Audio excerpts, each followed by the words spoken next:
Tonight on Philly Sports Spotlight, a closer look at the Aaron Hernandez case and the gun culture in the National Football League. And the Flyers say dos vidania to Russian netminder Ilya Bryzgalov in what was at the time the most expensive goodbye in league history. And with college football camps set to open in the next few weeks, the Temple Owls showing the community that they really do give a hoot.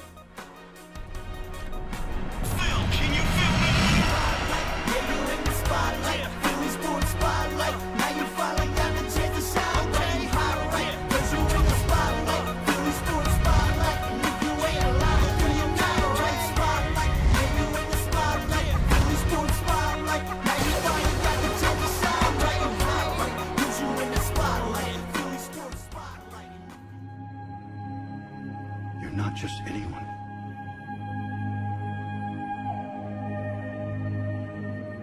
One day, you're gonna have to make a choice.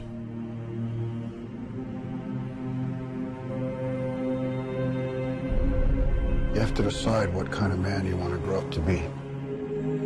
Whoever that man is, good character or bad, he's gonna change the world. That was video of former New England Patriots tight end Aaron Hernandez, and if you listen closely, you heard the narrator talk about making a choice while questioning good character versus bad. Good evening, I'm Phil Anderson. Welcome to Philly Sports Spotlight. And from what we know to date, Aaron Hernandez has apparently used bad character to make some bad choices. Joining us on the set of Philly Sports Spotlight tonight, attorney and sports agent Gerald Colton from CS Sports Management, right up the street from our studios, actually. And among some of your clients, you have former Eagle David Akers, who's with the 49ers, and Jyrie Evans, a local kid who's playing with the New Orleans Saints. David's actually with the Lions. Is now. he with the Lions? Yes. No, say it isn't so. Well, he doesn't have At to- least he it's can't- not within the division. Well, he can't complain about the win. He can't complain. But David Akers is a good guy all around, and you know him. You jumped on that right from the get-go. You heard why you're here today to kind of talk about this. You know, you've done some litigation and all that stuff. Aaron Hernandez, have you ever seen a case like this in all your years of representing professional athletes? Well, we've seen other active athletes get involved in some serious crimes. You know, there was Ray Caruth back in the late 90s with the Carolina Panthers. We saw this Oscar Bartolos, who you know, the Paralympian, or actually the Olympian, who with the disabilities, that has a murder case going on in South Africa. But the magnitude of the allegations against Aaron Hernandez seemed to really dwarf everything. You know, he's charged right now in one homicide. There's potentially a double murder shooting out there. There's a potential another shooting. And it just, the magnitude of what seems to be thuggery and really a criminal life seems to be exceptional in this case. And it's funny, when you watch him in court and you see him, it's almost like he has this, like he doesn't care attitude. And in addition to the first-degree murder charge you're talking about, 27-year-old Odin Lloyd, the semi-pro football player from Boston, 5 gun counts, and guns have become a big problem in the National Football League. So, Gerald, let me put you on the spot. Hypothetically, let's say you were Aaron Hernandez's agent, and he asked you to represent him in the bail hearing. What would you say? How would you try to convince the judge that to get your guy out on bail? Well, I did both prosecution and some criminal defense in my past, Phil, so I have touched on all sides of the law in this regard. And the bail is to ensure your appearance at a hearing. And so you would stress the fact that he has no prior record, even though he's got all these things popping up in his past. He doesn't appear to have any prior criminal record. He is an upstanding person in the community, at least heretofore. Sure. He owns some property, and you can put all sorts of restrictions on and make it a real high bail. And but the most significant thing is likelihood of conviction. And at this point, the only things we've heard about the case, although very, very serious and potentially enough there, it seems like it's all circumstantial at this point. So I would really argue hard that it's purely circumstantial case at this point, and we're jumping the gun to convict my client, and therefore he deserves a reasonable bail. Well, we're going to go right into your wheelhouse, because I actually have the actual audio and video from that bail hearing back on June 27th. Listen and hear what you see. Aaron Hernandez, who's 23 years old, has, to the best of my knowledge, no prior criminal record of any kind. And that is something that is significant, I submit, in the court's overall assessment of the equities on bail. He grew up in Bristol, Connecticut, graduated from Bristol High School, and he devoted much of his time and energy to playing football. Mr. Hernandez is not just a football player, but is one of the best football players in the United States of America. Been a professional football player for the last 3 years with the Patriots, named to the Pro Bowl his second year, I say this to Your Honor to show that he's a young man who is extremely accomplished, extremely hardworking in his chosen profession. He is a professional person. He happens to be a football player. The facts, as I understand them, as they've been presented to me, if believed by a jury, is that this gentleman, either by himself or with two other people that he requested come to the Commonwealth, basically cold-blooded, in a cold-blooded fashion, killed a person because that person disrespected him. And if that's true, and it's based upon the presentation seems to be, I'm not confident that that type of individual would, obviously doesn't comply with societal rules, and the idea that I could release him on a bracelet and he would comply with court rules is not something that I'm willing to accept.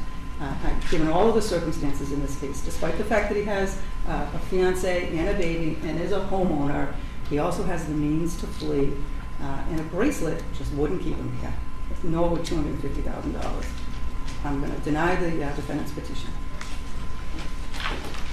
Aaron Hernandez, petition 2013-770 is denied. Bail denied. Surprised by anything you heard from either the attorney or the judge in that situation? Well, I don't know how much we caught of whether there was a lot more by the attorney, but the football stuff is irrelevant and actually sounds bad to me to be mentioning that. I mean, let's focus on what are known as the Johnson factors, the factors that pertain to bail. It has nothing to do with making the Pro Bowl, because that actually shows that he maybe has the means. I think he got off focus from what we heard in that clip. Maybe he went on to it another point. What I was troubled by in hearing the judge's remarks were that if these allegations are true, and they certainly seem to me to be true. Well, look, he still is here with the presumption of innocence, right. And at a bail hearing to be making that judgment, the judge could sit there and say, look, I've been presented a compelling case, but from what has been out there so far in the media, unless she knows something, and was presented something by the prosecutors, which is very unlikely, that we haven't heard, and that wasn't presented at that hearing, then to make that comment is not only inappropriate, it's a real far leap at this point. Well, I got to be honest with you. By the way, thanks for that insight, because that's why you're here. Because as a sportscaster, I wouldn't have been able to break that down. But thank you very much. But you know, Gerald, back in the early stages of this whole thing, when the first news came down, it reminded me of another situation. Take a look at this helicopter video. That is an Audi right there. It's an Audi SUV, but it's a white SUV. Keep that in mind. That is Hernandez on his way to Gillette Stadium to talk to team management after the news of his connection to this case. Zip back 19 years, June 17, 1994. Hey, look at that. It's another white SUV. This one going a lot slower, probably like 50 miles an hour down the LA freeway. You know who was in that car? Orenthal James Simpson. O.J. Simpson, he, of course, at the time was charged with the murder of his wife, Nicole, and her friend, Ron Goldman. Very eerie, isn't it? Yeah, that very eerie. That is a tough flashback. And, you know, we talked about a couple other athletes who have been charged while active. O.J. at that point was an icon. He had been the superstar player, the movie star, TV star, the affable personality, and that was a shocker. But all those other situations, whether it be O.J., Ray Caruth, the Olympian, those are domestic situations that there's passion, provocation. In this case, these are allegations of cold-blooded murder, really a different kind of level. Real quick, before we move on, how does this case then differ from what we saw with Ray Lewis and the double homicide in Atlanta? Well, I think the biggest difference is the way the matters were handled by the prosecution and the investigating agencies. In Ray Lewis's, that happened the night after the Super Bowl. There was a double homicide in Atlanta, and there were stabbings. And it seemed that the prosecutors handling that case seemed to sort of be sensationalizing it, dying to get that superstar defendant, which sometimes you say, you know, the celebrity can cut both ways. It can work in your favor sometimes and stuff that we never hear about, and sometimes it works against you when things get public. In that case, it seemed like there was a jump on Ray Lewis, and they seemed like they reacted first and then got their evidence second.